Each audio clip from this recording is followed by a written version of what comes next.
Welcome everyone to MATHurdays. Math's so fun, we do it on Saturdays. Today's focus is all on the number system, place value, and how we use it for addition and subtraction. And today you all are going to engage in different bases, so it'll be some fun new learning for everyone. My name is Teresa Wills. I'm an assistant professor at George Mason University and author of the recent book Teaching Math at a Distance. And I've been doing this gig now for 11 years. Teaching online is natural for me, and I hope to share my tips with you all. Today we're going to do a math routine called What Could This Be? And our rich task is all about the company expectation. On slide 2, and here's the link to the slide decks that I'm showing. On slide 2, I have 2 links that would be really useful to you all. First of all, templates. I've got a lot of templates available. These are relatively blank because that's where the new thinking goes. And down towards the bottom, there's a whole lot for mathematics. The other thing I have for you are recordings and templates from the last year's worth of MATHurdays. So if you're looking for some more rich tasks, if you're looking for recordings, templates, and more, they are available. And now if you would come on down to either slide 3 or 4, you're going to share with us a success or a celebration. It could be small or big, anywhere in between. Text boxes work great, but also images, animated GIFs, and more. So share with us on slide 2 or 3 what it is that you have been up to recently. And we'll start off with Peter. Did baseball just start up again? Are you getting out to see it? Yes. My lowly Braves lost, I think, 3 or 4 straight games before they won a couple. So I'm loving the heartbreak and loving the joy. Oh, sounds like a real sports fan there. And oh, it looks like we had our first mistakes, which are perfectly fine. I love mistakes. If you recently pressed the delete button, just go ahead and press Control Z and our other successes and celebrations slide will come back. If you're not sure if it's you, just go ahead and press Control Z anyways. It's pretty cool to see what your most recent thing was. And we'll have those come back up. Let's see. Raha, this is so cool. Tell me about your students. Hi, Teresa. So one of my students on Wednesday actually went home early because she had a really pretty high fever and like she was getting chills and her stomach was hurting. Anyhow, so it was COVID-like symptoms, so she went home. She joined the classroom from home, and I kept telling her, why are you online? Your body needs to rest, like take a nap, sleep. So then she told me I can't because then I'll miss stuff. And I was eating cookies, and she was like you eating? And I was like, you're so sweet. I can't handle this. This is why I do this. Oh my gosh, that's so heartwarming. Thank you for sharing. Lisa, were you pretty excited about the basketball news? Oh my gosh, yes. My husband is a Baylor alum, and I've taken some math classes at Baylor. It was just overjoyed. And basketball is my favorite sport. Oh, awesome. Alrighty. Well, folks, this is Successes and Celebrations. If you come to MATHurdays regularly, you know that this is the way that we connect with one another. If this is new for you, I encourage you to give it a try. Just give places for students to put their images, their things that are happening in their world, and this completely unstructured space models the exact same reason why elementary teachers still do indoor recess even when it's a rainy day, because kids need unstructured time and space also. Alrighty. Hi, it looks like we have several new folks today. First of all, welcome. You've got a great community here who is ready to share with you and support you along the way. The first thing you're going to need to do is click the link in the chat box, because I'm just showing a picture of my screen. That link will let you go to the slides. And then from there, you can add a text box to it. All right, folks, we're going to jump into a new routine that I kind of am really liking. I'm excited to explore some more. It's on slide 5. And this routine is called What Could This Be? And the goal here is that everybody responds, but if you see somebody else's response that you agree with, you can make it bold, but don't repeat it. Try to think of something else. We're going to see if we can get at least 20 different correct answers on slide 5. So, what could this be?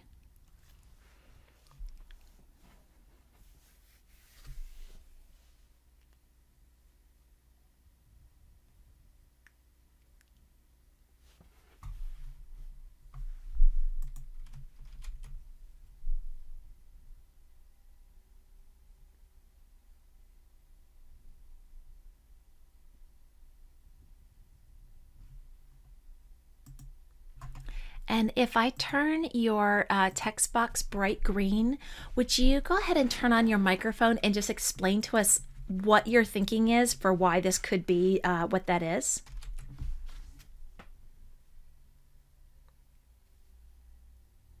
Hi, good morning. I was thinking the 100 flat as my unit, my base unit 1. And then if that's the case, then my 10 rods or my rods would become my tenths. And then my single blocks would become my hundredths. So I figured that it'll be 1 and 35 hundredths. Neat. And somebody else had written out what you did, but I just want them to go ahead and connect to yours. Good morning, Teresa. That was me. I wrote this. I had a similar thinking, like that if the flat would be like representing one whole, then it would be 1 and 35 hundredths. Awesome. How about the other one that's green?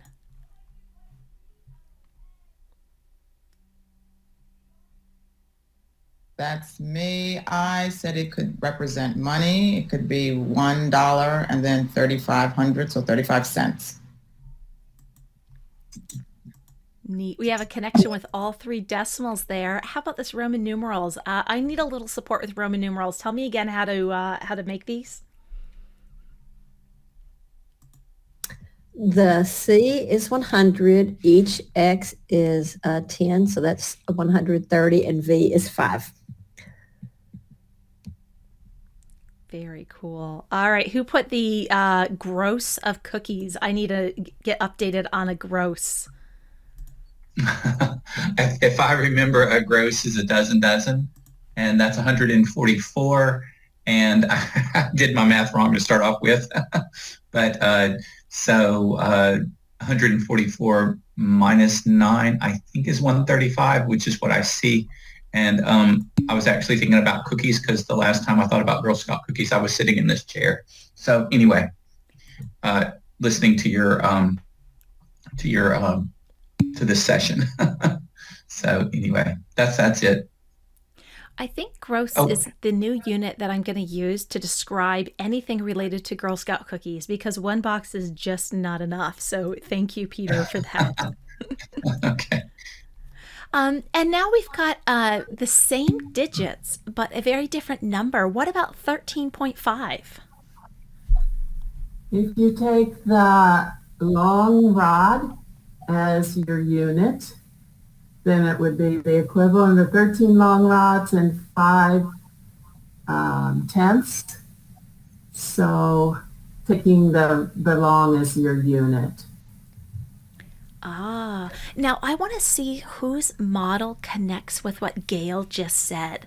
So Gail talked about 13 rods and then the 1 unit. If you have a same way of seeing it, if yours is similar to that, go ahead and change your text box to any color you like to show a connection to Gail. I think there might be a couple of these that hit it. Oh, and I got to know more about the carrots. How does that connect with what Gail said?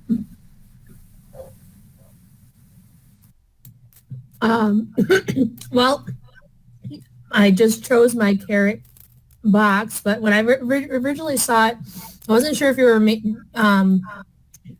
referencing like what could it be, like if it's this, what else could it be? So I saw like carrot sticks, but I made a connection with what she said. So they're not really correlating, but yeah.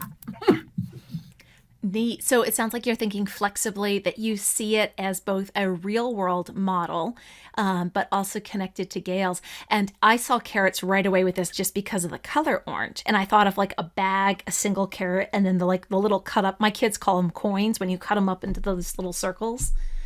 Very cool. Yeah, I thought those carrot chunks too. I wasn't sure what the flat could be, but then yeah, a bag of carrots would work too. We go through carrots and cucumbers like nothing else in our house. So awesome. Well, folks, this routine is all about getting kids to think flexibly, to not just look at a model and say this model always has to mean this. It also gives them a chance to make a connection with a peer. If they were going to write 135, for example, they could highlight the 135 and turn it bold and then keep on thinking and come up with more. And so this model will be used more frequently in things like decimals, are, changing the place value because of this routine. So I really enjoy this. And it's all about student voice, everyone getting a turn to speak. All right, let's jump into our rich task. The reason why we do rich tasks is on slide 6. These come out of NCTM's Principles to Action, the 8 math teaching practices. And what I'm going to really showcase today is, first of all of them. But we're really going to focus on connecting mathematical representations, because your task is to solve the problem using 3 different representations. And during our discussion, we're going to connect those together. So before we get started with our task, I wanted to give everyone the opportunity to pledge the oath on slide 7. Read it with me and insert your name in the blank. I, Teresa, promise to try my best. I will make sense of patterns and numbers. I will use manipulatives and drawings. I will make mistakes. I will ask questions. I will listen to other ideas. I will stay engaged by always trying to find another solution or representation. I am a problem solver. I make the world a better place. If you'd like to take this oath today, put your name in the chat box. I like for my students, whether they're kindergartners or adult learners, to be able to actively take an oath, put their names in the chat box. And for classroom management, I know everyone's here at their computer and ready for the next part of the directions. Alrighty. Join me on slide 8 for our task.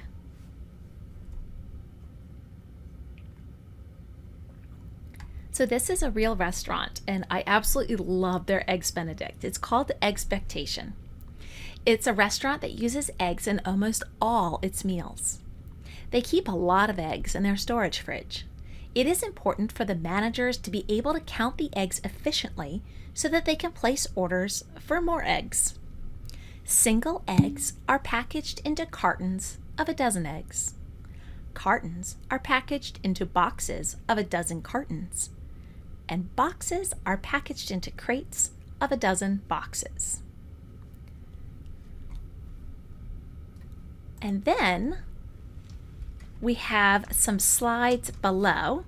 I'm going to demonstrate with group 1, which is on slide 9, but you'll notice slide 12 it's got the banner for group 2, slide 15 has group 3. You're going to be in groups in just a moment. Your job is to solve an addition problem, a subtraction problem, and then make your own problem on the 3rd slide. The trick of this is that you're going to model it using the 3 manipulatives on the left. We've got egg manipulatives, these little single eggs, cartons, boxes, and you can just drag them over to the working space. We have exploding dots, which will link you to a Mathagon applet. And we also have base 12 discs, which you can drag over into these cool little tables. You can make things bigger or smaller, however you like. And so for each problem, work together to show it in all 3 representations. It's all about managers getting more crates and boxes and using eggs. So I hope you enjoy it.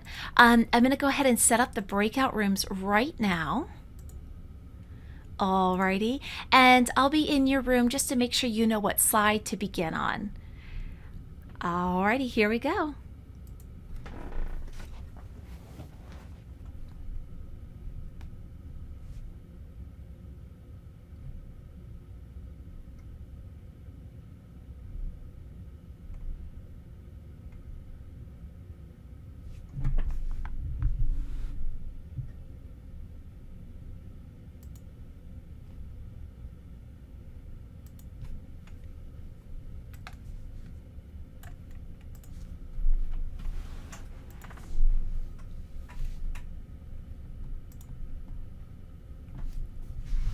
Remy is joining our group. Yes. Hi group, hi Remy. I had you join because this group just got really small, so I hope you don't mind the quick switch up. You all are group 4. No problem. Thank you. Thank you. Okay, so we're ready to go to the green. Can you see? I don't know. I can't see Yeah, myself. I can see some trees, and I can see the lake behind you. That is amazing. Super calm. So, Okay. yeah. So my internet isn't so great here, but I wanted to come in.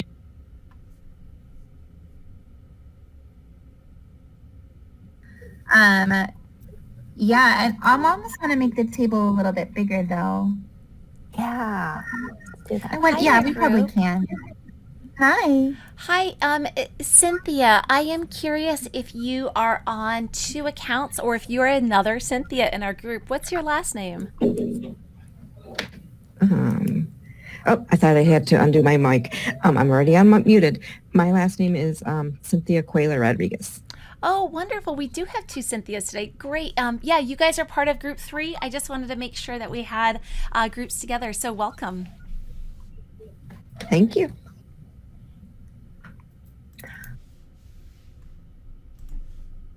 Oh, yeah.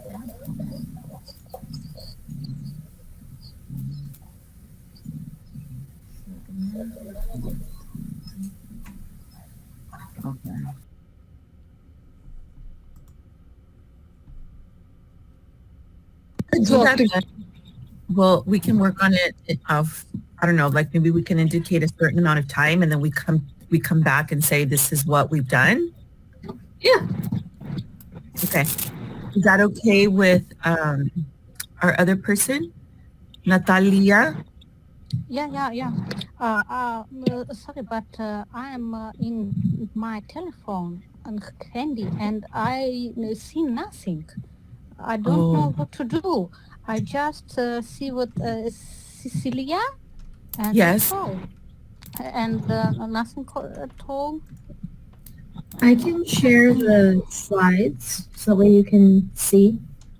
Just don't look at all my crazy tabs. Okay. Yeah. Yes. See. Yeah.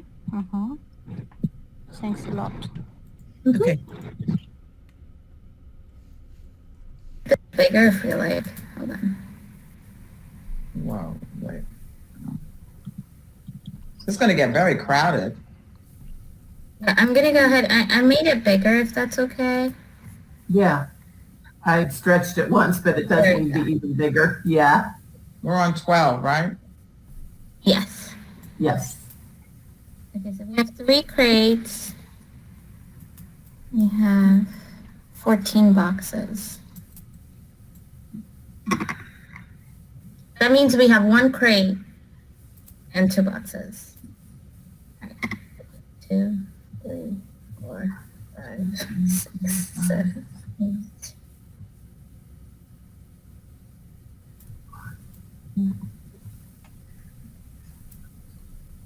9. Box. So then this will be duplicated to show 4 crates. Right? Yep. Because now we've traded it out. Oh, but we also have 11 cartons plus 3 cartons. So So we now could have take some of 3 the, boxes. yep, we could trade out the cartons. For a box. What did I do?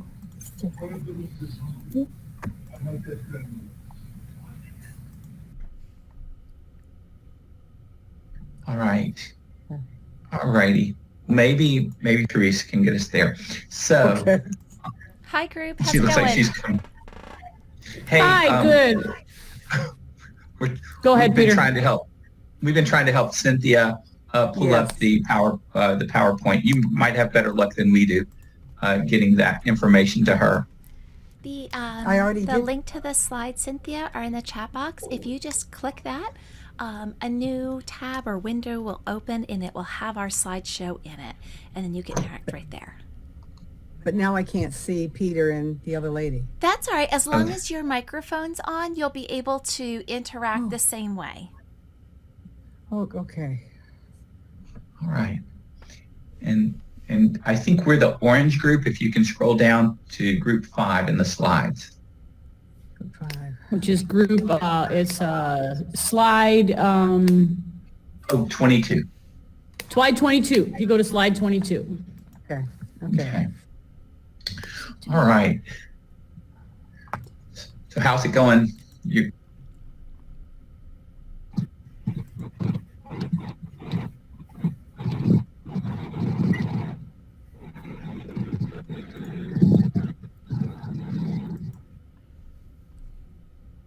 Okay. There should just be 2 left. Right. No, the arrow goes the other way, right? And then there should just be 2 left, right? Right. It sits inside a table. I have to select. Hi, group. Can you tell me what you're thinking with that arrow? We were thinking about trading. So because 12 cartons would make a dozen, we're taking 12 cartons and trading it for 1 box. That is 12 equals 1 dozen. That makes sense. Does it feel a little weird or awkward working in this dozen system instead of base 10, or do you feel like these models are pretty clear for you? I will be honest, I was nervous when you first said we would work in a different base system, but because we're so comfortable with dozen in our real life, this feels very comfortable. Like it feels easy. You could totally trade. I think it's easy because it's also because it's visual. That visual representation makes it easier. I just think it's easy because we understand we understand about regrouping. And we understand that when you have a certain number in any place, that it has to be regrouped. And I think that prior knowledge is really what has allowed us to be so comfortable doing this. But if students don't understand the concept of regrouping and why, then it doesn't matter what base you're in, they're still going to have a discomfort. Exactly. I agree. Yeah, I just think we really all understand regrouping. So what's really neat, Naomi, is the next manipulative that you do, exploding dots, is an animated form of exactly what you're doing here. And it will like pop dots and make more and take them away as you're regrouping. And it's very visual with the animation. So yeah, definitely keep working through the 3 representations. I hope to hear more about the connections you make to regrouping. How do you put the dots? I don't see how do these dots work. 1, 2. Have any of you opened the These dots, it seems like it works just like with the place value discs, right? But how do you get more? Are we on slide 4? Have you started? Well, the I'm on dots slide the- 13. All right. Oh, okay. You went into the website. Gotcha. Unfortunately, right now, Mathagon doesn't have collaborative sharing, so everyone has their own slide. But I hope that you explore it, because here's one of the cool things that they have going on. If you take a box and you move it to cartons, what do you think will happen when I let go of this? They regroup. Wait, what are you talking about? It'll We probably, have a it's going to do whole- it automatically because it won't allow you to have more than. Oh, but it does allow. Now I have 15. Oh, let me move it back over here. Boom. Yeah, I don't know what you're showing. You're sharing your screen? Oh, I am. Yeah. Oh, okay. Wait, hold on. Can you do that again? I'll do it a whole bunch of times. Oh, yeah, I get it. How do you put in the dots? So Right. they're breaking it apart. Interesting. Yeah. Well, it's showing the trade, the regrouping. It's showing the regrouping like with subtraction. This is like a good subtraction model.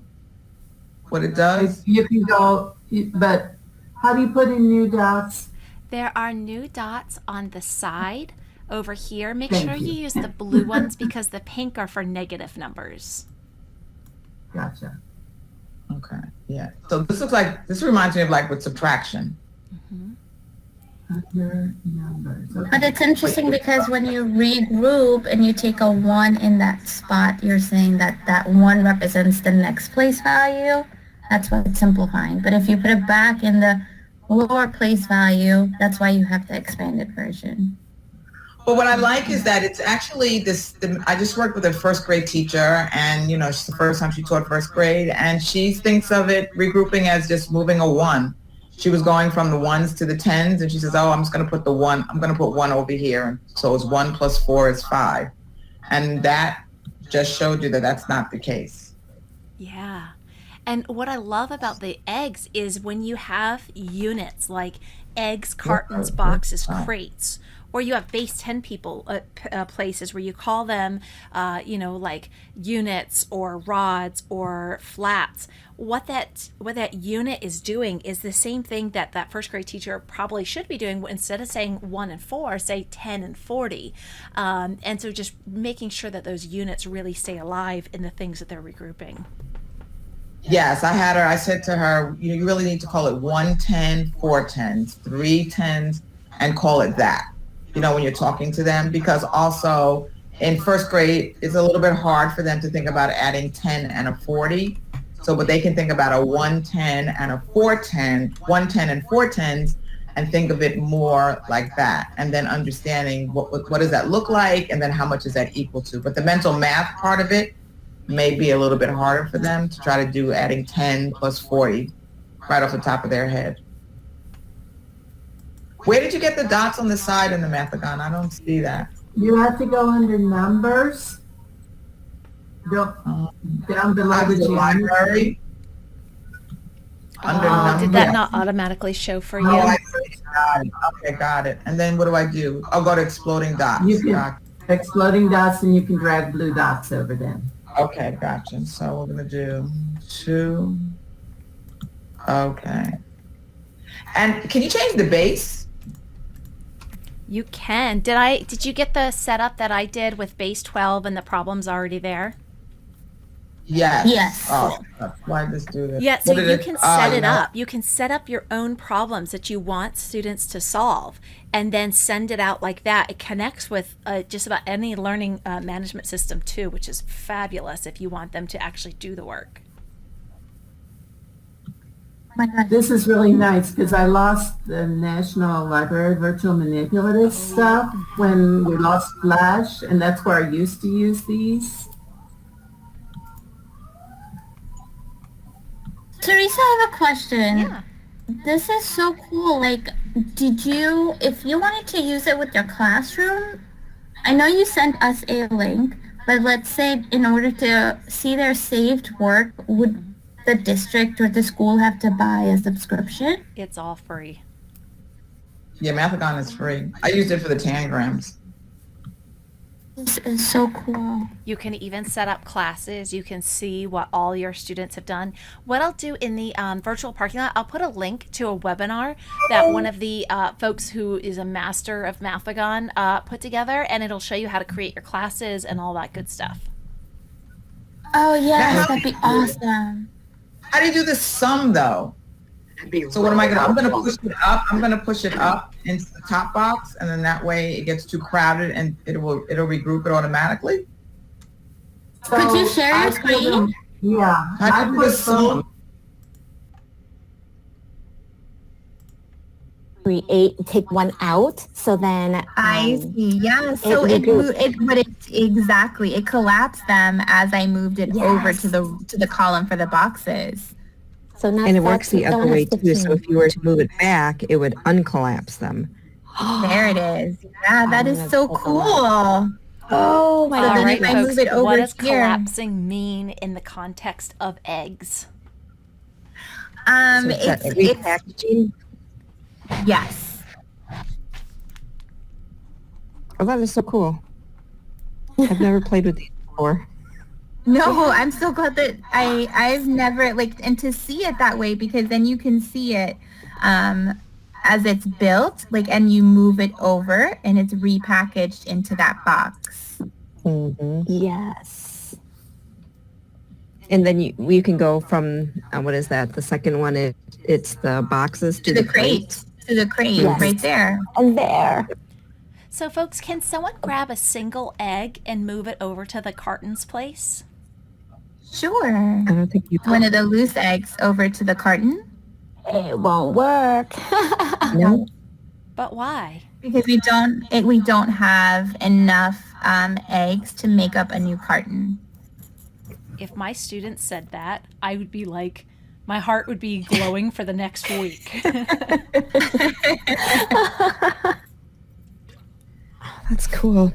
I like these exploding dots. At the We were end waiting, of today's session, I'm going to I put a think link Tracy left. into a webinar, a recorded webinar you can watch that'll teach you how to make your own class and actually assign your own things to your students. The Mathagon is completely free, and they've got some amazing stuff. By next fall, they have said that they're going to make their website collaborative. So like what we do on Google Slides, they're going to have on here where multiple kids can interact. Oh, we were wondering about that, Teresa. We were wondering, is it an individual workspace, or could we all share the workspace together? Right now it's individual. They said that by fall they're going to make it collaborative. And as soon as that happens, I'm going to be all over this. That's so cool. Amazing. Well, that answers our question. It does. We were wondering, how do I do this? So we were even wondering, how do we click and drag? And then once it happened, okay, now what happened to the explosion? We're waiting for something to happen. Like, nothing's happening. But I love that discovery, the time to play. And then once we have our aha, like, oh, I think we got it. It was fun. Yeah. What I heard there was that you were investigating with a curious mind, and that's amazing. And I think it's the idea that we wanted to work together. That's why we were wondering, was it a shared workspace, or when we clicked on the link, were we only seeing what we clicked on?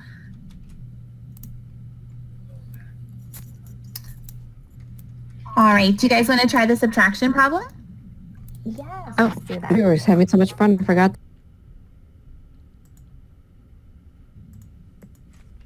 I have 4.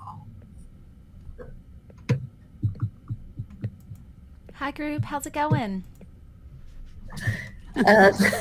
Lisa's not good at these. I can't move these icons that I want to use, so I'm on slide 22 trying to work the second problem.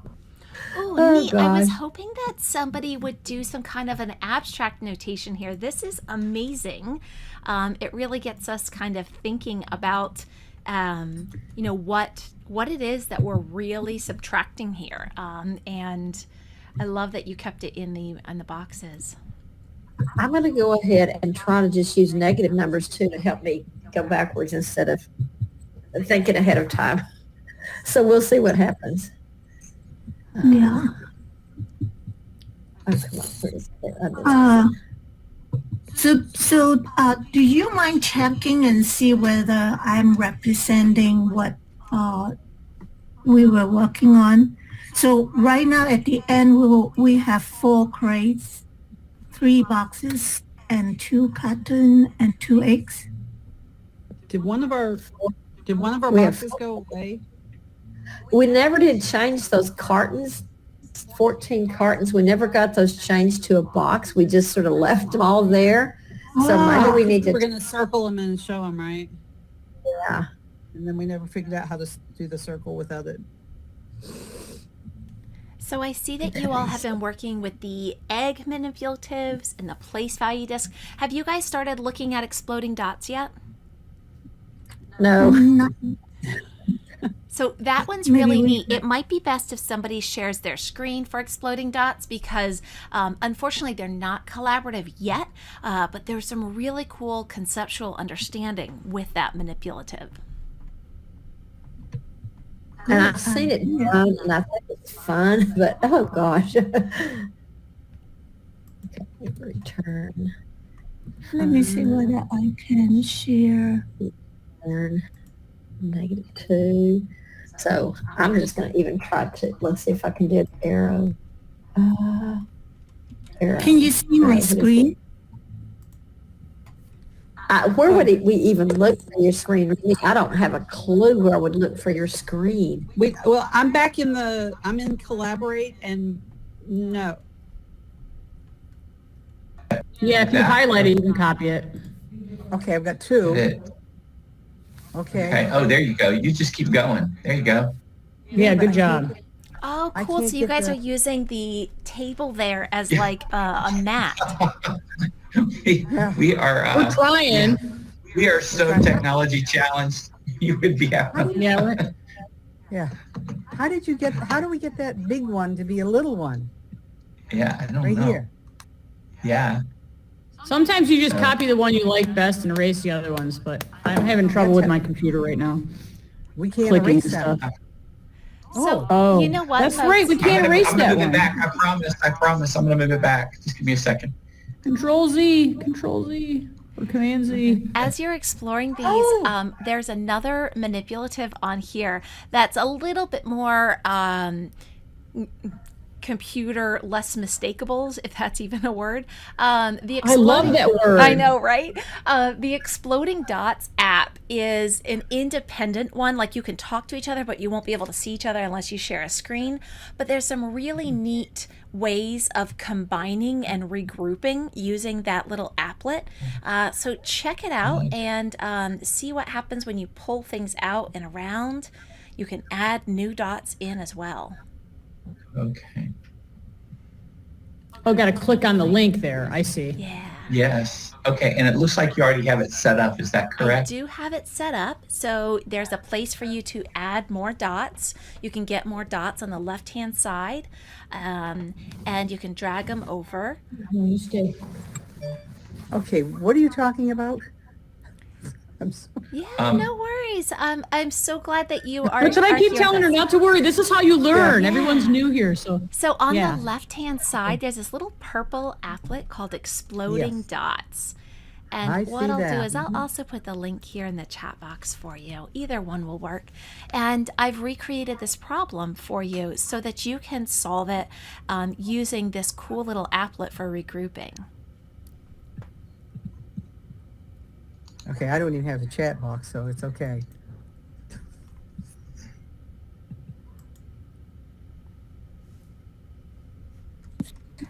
One, please. And the one we need for 4 boxes. One more.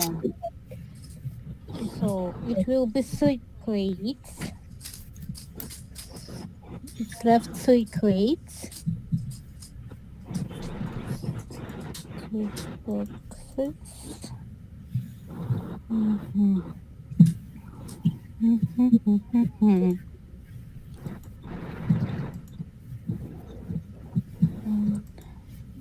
Boxes.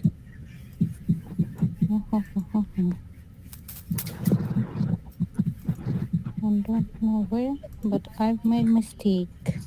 I didn't even start in the right base, so it's totally okay. Then you team. So did we answer, does our question have a second part? Or is that, or what we did is, as I don't, because then I was noticing it says, the manager repackages the eggs so that they have the least containers possible. Is that a separate task that we're supposed to do? Yeah, so I guess How many- it was an addition, subtraction, and then you chose your own way to do it. So is that what, because I noticed it in the little table, who did the 4 crates, 5 boxes, 4 cartons, 2 eggs? On this slide? Like, yeah, on our slide. Well, which one? I did that. The 10th one. You put, so can you tell, are you answering the second part of the question? So the second part of the question is, it just talks about here that it had how many eggs were used and how much was remaining, no? Okay. So we have to find out, it's a subtraction problem. Okay, are we looking at ours or are you looking at somebody else's? Yeah, down here. No, I'm looking at the same one, no? Okay, on slide 9, right? The one that we're working on. Oh, sorry. I wasn't slide 10. Okay. Okay. Because I noticed on our slide, right, the table that's at the bottom, it says that's the one. I'm assuming that's your work because you put 4 crates, 5 boxes, 4 cartons, 2 eggs. So I did that. So I was still Yes. thinking in base 10, not 12. And so that's why I was writing it out. But yeah, Okay. So I guess what I'm asking is, girls, are we done with what we're supposed to do, or are we supposed to come up with? I guess I'm getting confused with this. It says how many of each.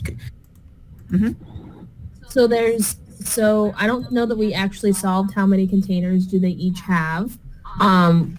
We had our strategy for the first one. The second one was a subtraction problem for how many containers are left. And then the third one is we made our own addition and subtraction problem. Oh, okay. Yeah. Which, I mean, on the last one for making your own, I just ended up taking to see how many eggs or they would end up getting back or more eggs from the delivery, which would be 278. Like more than what they had. So. Okay.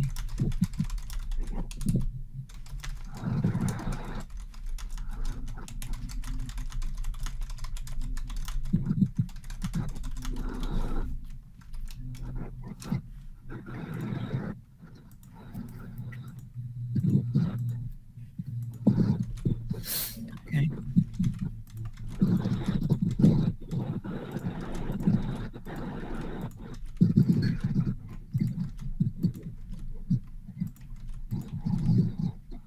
All right. Looks like we're going to be coming back in 2 minutes.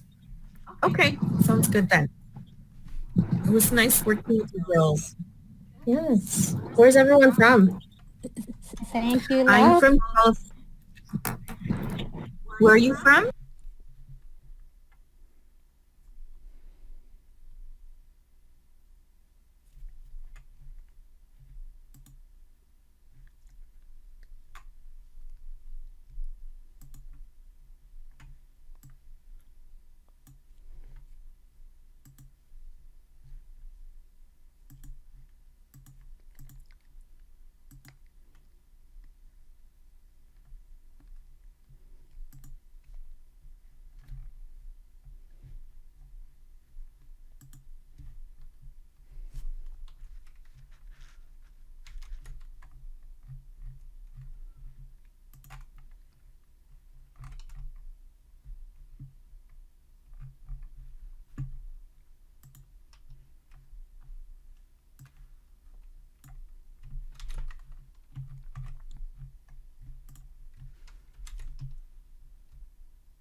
Hello, everyone.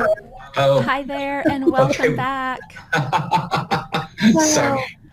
Hello, everyone, and welcome back to the main room.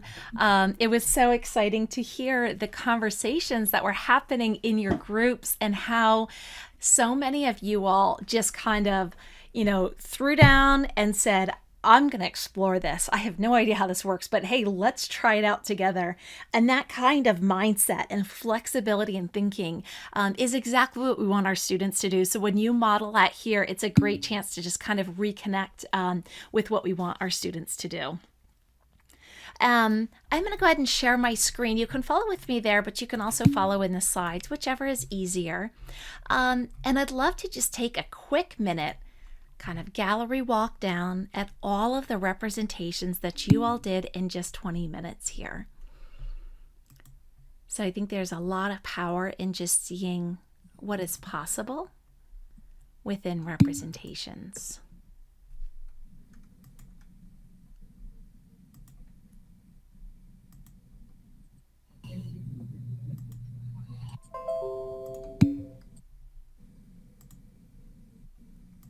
And then part of my job when I start facilitating is to select and sequence a couple really purposeful ones that relate to questions that are going to help us make connections overall.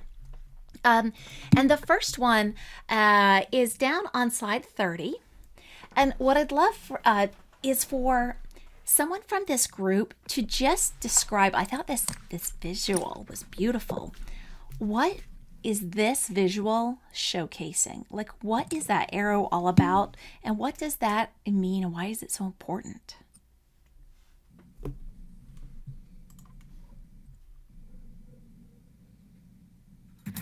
So in our group, we started talking about trading because we knew that when we get to 12, you are now into the next place value, which was the box. Like eggs to cartons, the box to crate. So the arrow was trying to represent like I'm going to start trading if I have more than 12. Absolutely. And I think it was, we were chatting earlier and somebody was talking about in first grade, sometimes regrouping a 10 and we'll say something like, just carry the 1. If that was you, can you let us know, like, how does this arrow support the real conceptual understanding of that? That was me. Because what it's showing you is that you're really not you're not regrouping just 1, you're regrouping a set of 10.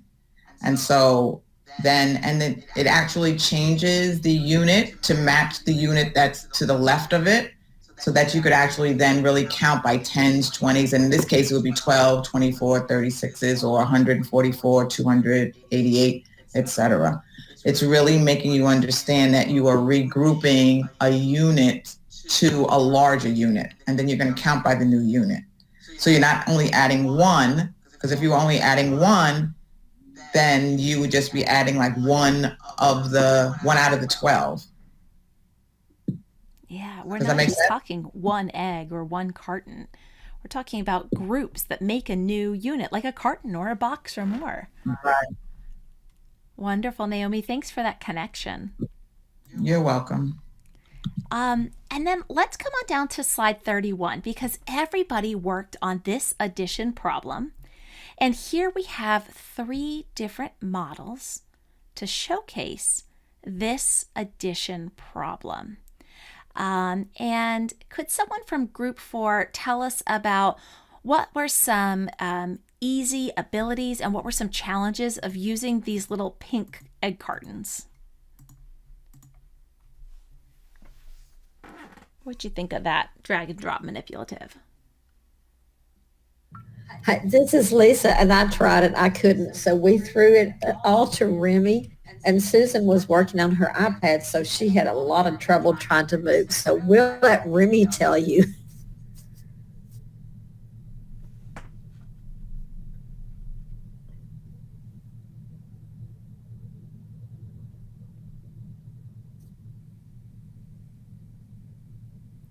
And Remy, if you do get your mic on, we'd love to hear about your usability of Oh. this. Yeah, there you go. Okay, sorry, I thought I unmuted already. We are just using the 8 manipulatives to represent the problem. So we put 1 crate, 11 boxes, 3 cartons, and 2 loose eggs. And then we just add on what is from the delivery trucks. Awesome. So you were able to just drag those over? Yeah. And I can see evidence of some regrouping because I just see 2 boxes. If you know the stage that they are in coming up with the final solution, try to describe it there in the chat box. And I'll say that again a couple times. So head over to Collaborate. What stage are they in solving this problem? Are they still at the beginning? Are they around the middle? Are they finished? It's the end of solving this.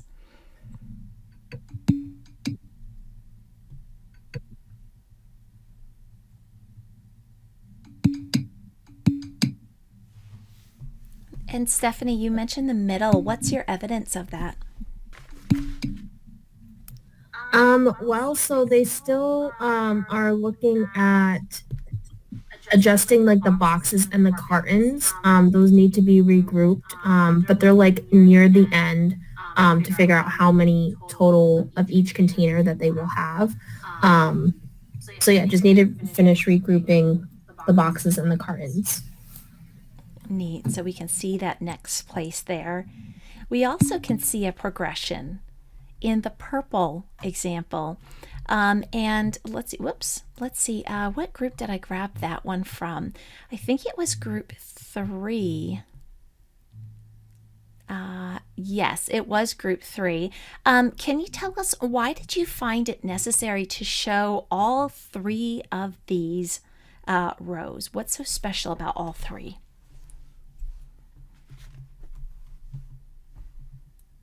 Hi, Teresa. That was our group.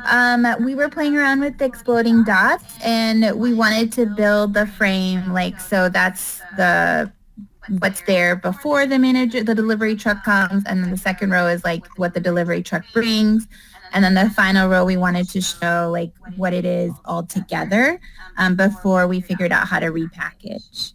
Tell me more about repackaging.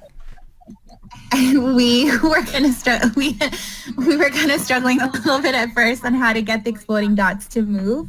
So this is actually a screenshot before we figured out how to repackage on with the exploding dots.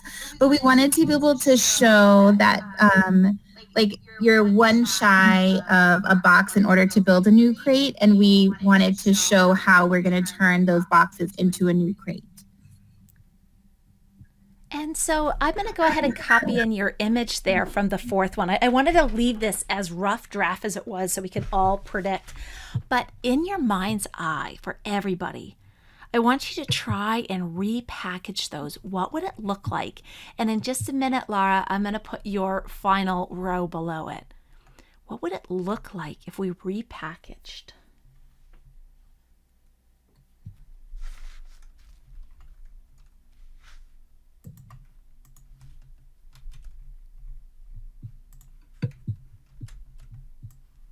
And here we've got our repackaging below.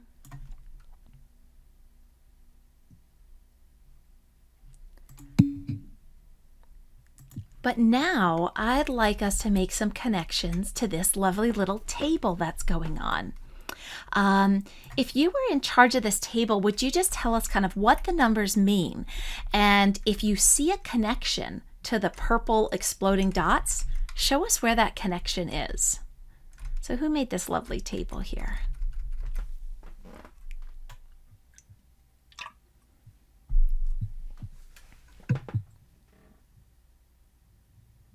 I think Susan was typing that table for our group, for group 4. Susan, if you're there, we'd love to hear from you. Otherwise, oh, there you are. Hi. Hi. Actually, I wasn't doing the table for group 4, but I mean, I know I can see. I think I see what's going on there. If you want me to share, but I wasn't the one making the table. Yes, please. Okay. So what I'm seeing is the top row is what they already had, and then the bottom row is what came in the truck. And so they were kind of in the process of, and it goes with the two rows, the top two rows of the exploding dots. So I wonder what would go next in this table. Does anybody see, and you can let me know where you see it, there's this like 14 and 14 going on. I'm curious though of where that 14 and 14 is on the table. If you see where it is, go ahead and turn on your mic, tell us, put it in the chat box, have a voice any way you like. Where's that 14 and 14?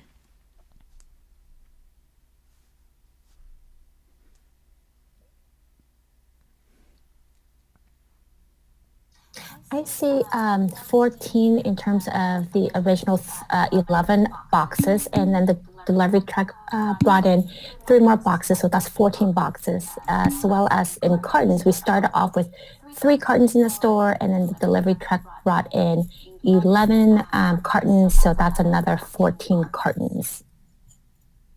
Neat. And now we can make that connection over here with all these cartons that we have. So what I find most important when students use different representations is that they can see in the cartons, the pink ones, they can literally see 14 times 12 eggs. There's a lot of eggs there. They can see every single one of them. Using the exploding dots, they can see sets, but they don't see every individual egg yet. And in the table, they also see sets, and it's more abstract. And then on the slides below, I just wanted to kind of bring to vision here, we have a very graphic on slide 32 example of subtraction where they're using the X's. And they have also created on slide 33 a pictorial and an abstract model for place value with these base 12. And as you all are educators, you're not children in this one, I'd love us to take a moment in the chat box and answer this question. On slide 34, why is it important to ensure that students explore using multiple representations? And feel free to glance at any of the previous slides for that. Why is that important? Why don't we just teach one representation?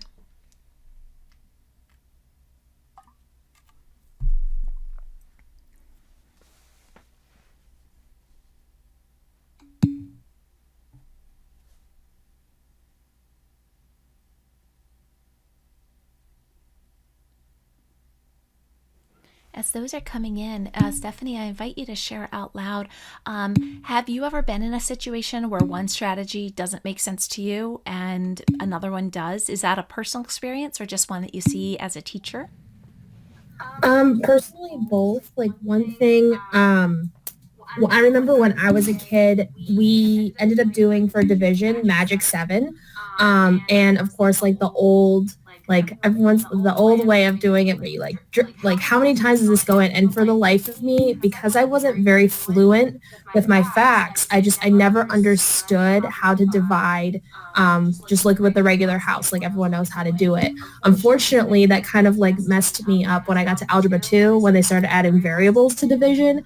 But I remember them saying, just choose something that works for you. So like I multiply using lattice, like I can't cross multiply. And I see that with my students as well.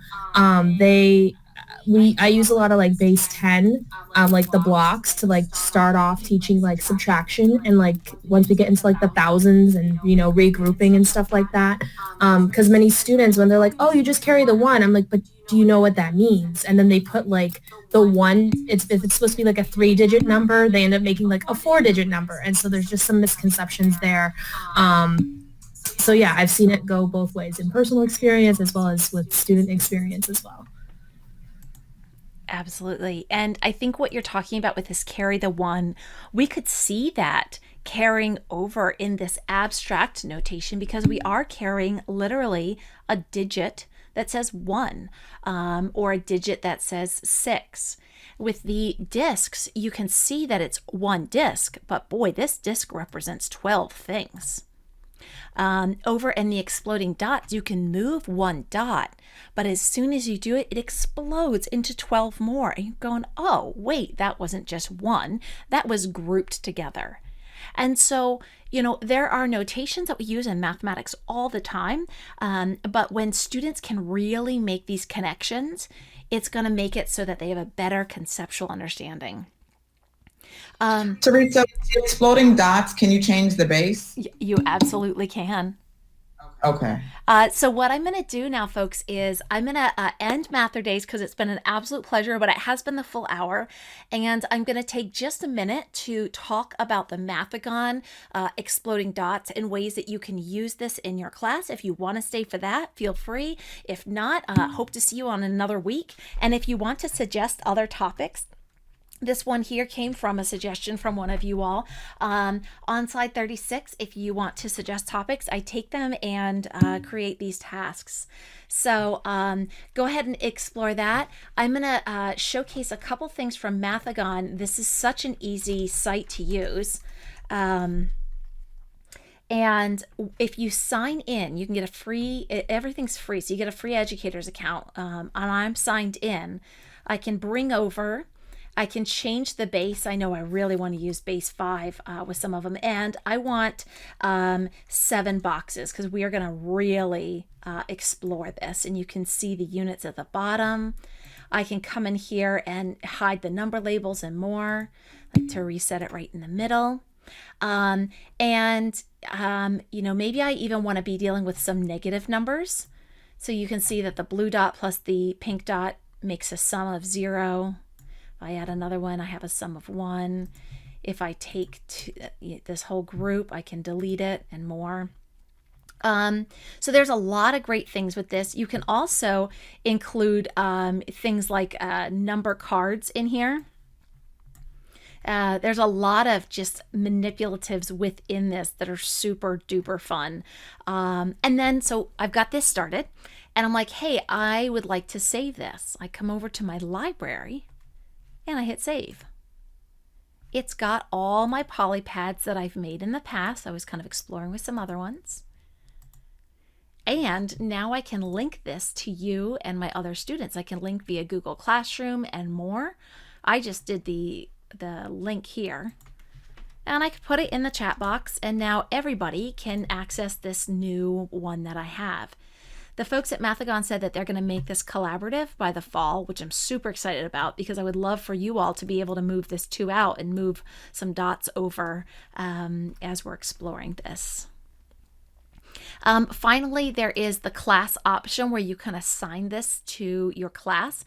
It does connect with Google Classroom amongst other things, but I am not the guru in this. I'm just still learning. And I would love to point you to the actual guru who you're going to want to go to. And give me 1 minute and I'll put the, there was a great webinar. Let me get that up real quick.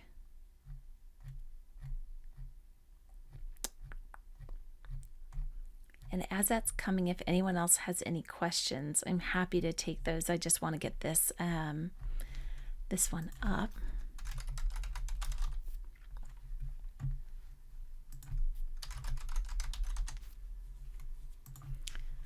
So David Porras does the webinars. This is who you want to follow or where you want to go. I'm going to put the name in the chat box.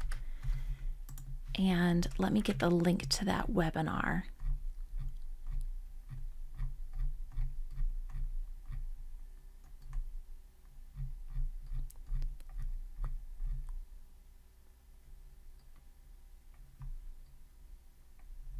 I'll have to get that and put it in the virtual parking lot. It appears that David's done a ton of stuff and I just can't find this one off the top of my head. Oh, no, just as I say that.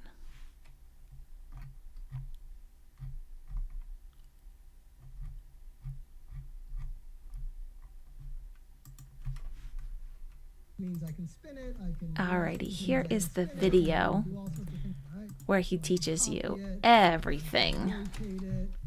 And I'll put it on the MATHurdays sides also. So there's a video.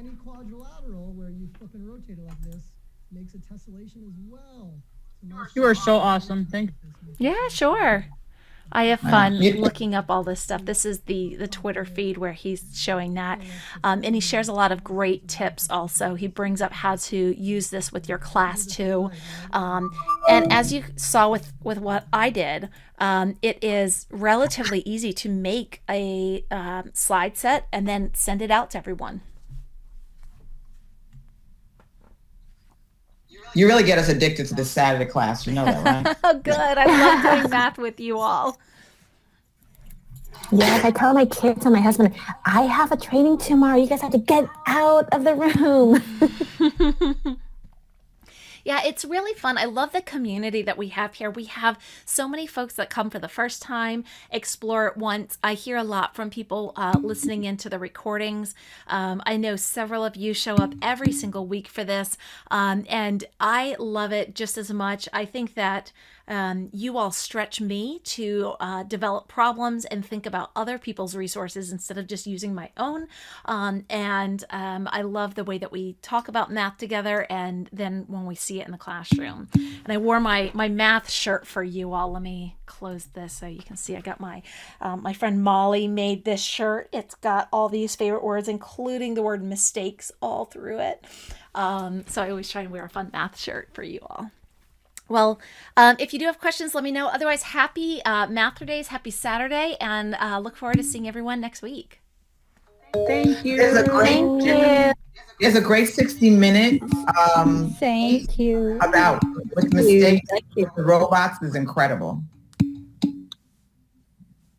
Thank you. Ooh, good luck for the puppy, Stephanie. I won't be here next week because my dog's getting therapy dog certified next Saturday. Whoa. Teresa, where can we get the t-shirt? Are you on Twitter? Sometimes. All right, let me give you her Twitter handle and you can reach out to Molly. Molly and I used to be teachers together, coaches together. We did our PhDs together. The link is in the chat box to Molly Rodding's Twitter page. She made them. She makes a bunch of just mathy shirts. If you write to her, I'm sure she'll be able to link you up with it. I probably need a new one. I think I've got a couple holes in this one, but it's one of my favorite. Thank you. Yeah.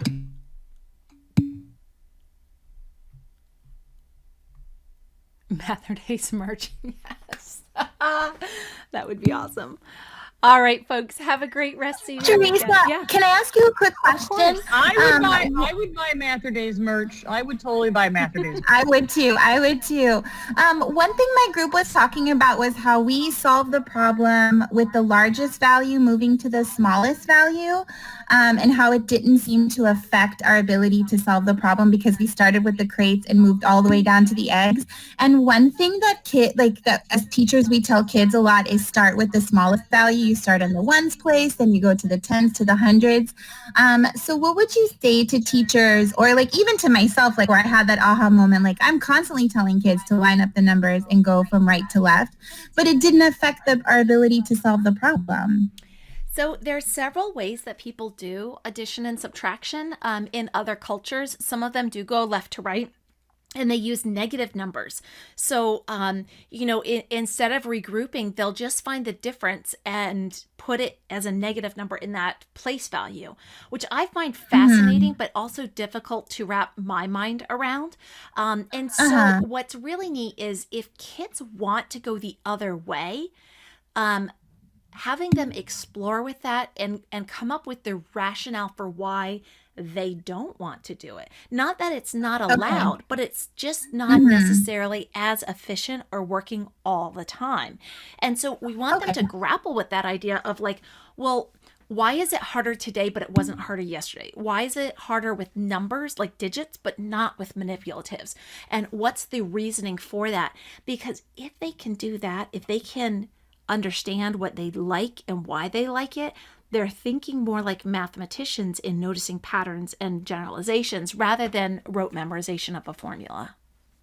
That makes sense. So giving them lots of opportunities to explore with a way that they feel comfortable with. So if they want to start with the largest value and being able to have lots of experience with it and then being able to arrive at their own reasoning for why they like or don't like it.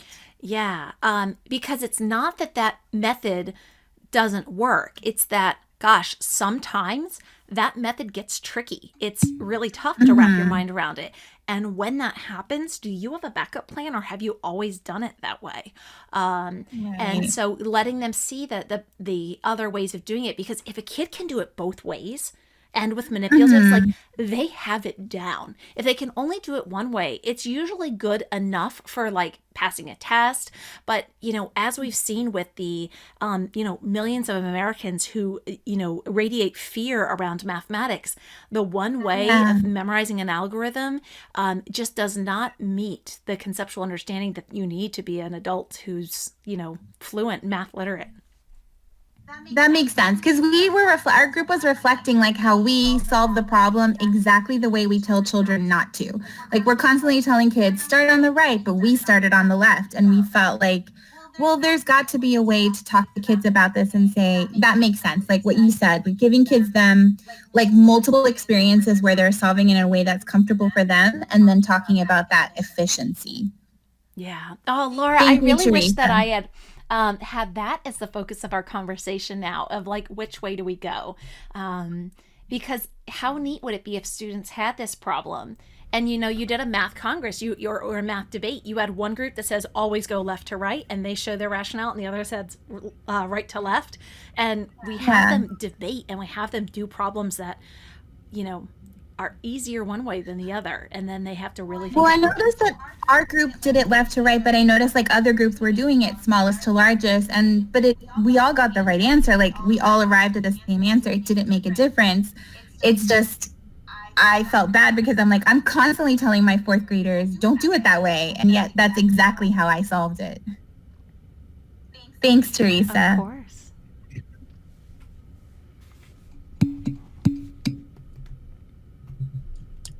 I also think that it is powerful learning when we learn to listen to each other's explanation or defending their strategy and make sense of it.